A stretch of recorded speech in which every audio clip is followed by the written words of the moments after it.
One of the hardest parts of a spiritual awakening is learning how to be alone without thinking something is wrong with you. No one really prepares you for this part. They talk about awakening like it's all clarity and peace and love and alignment. But what they don't talk about is this in-between state. The quiet, the alone, the withdrawal, that feeling of being disconnected from the life you used to recognize. When you're awakening, being alone can feel heavy at first. Not because you're lonely, but because you're no longer numb. You're finally present enough to feel what you've been carrying, what you've been ignoring, what you've been distracting yourself from. And one of the biggest mistakes that people make during this phase is trying to fill the space. More scrolling, more noise, more productivity, more distractions, more plans, right? They want to fill the space because it gets uncomfortable being in the stillness, sitting with yourself. But awakening isn't asking you to add more. It's asking you to subtract, to let go of more.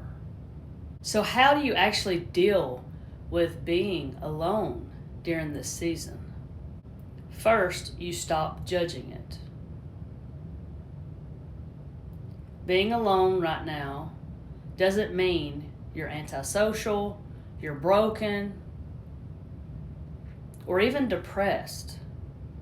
It doesn't mean those things necessarily. All right? It means that your system is reorganizing. Your nervous system is slowing down. Your awareness is turning inward into yourself instead of out here in the busyness, right? And that can feel unfamiliar and even uncomfortable because we're not taught to do that. We're taught to be out here. We're not taught to be in here. Second, you let boredom exist. Boredom is not failure. It's the doorway. When you stop reaching for constant stimulation, your intuition finally has room to speak. Not loudly, not dramatically, but as quiet knowing. Quiet inner knowing. Third, you anchor into your body, not your mind. This phase isn't meant to be figured out in the mind. It's meant to be felt. It's meant to be felt in the body.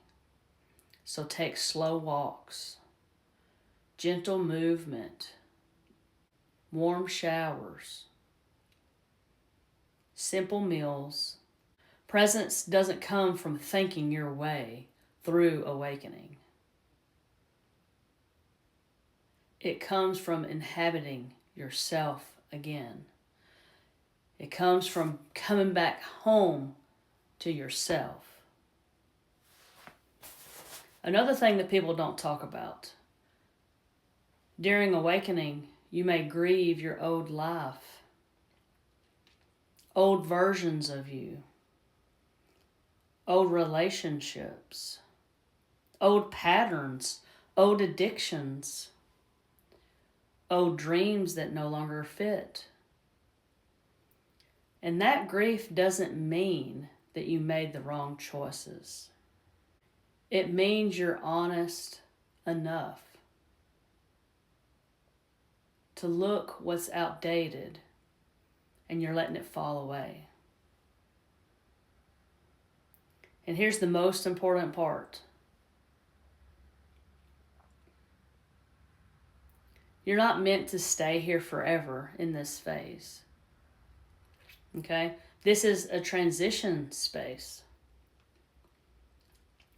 a cocoon, a recalibration,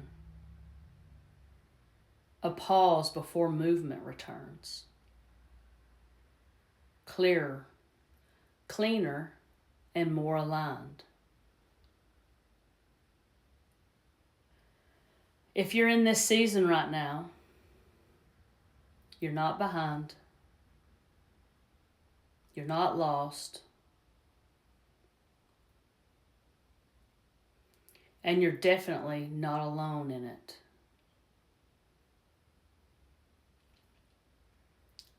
You're learning how to sit with yourself.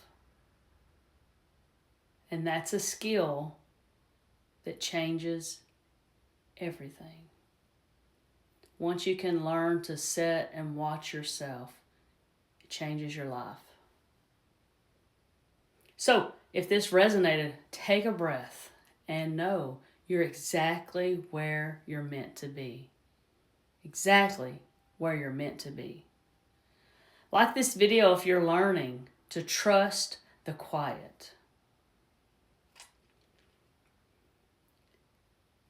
And leave a comment, I'm allowing, if you're letting this season unfold instead of fighting it. Thank y'all so much. Much love and thanks.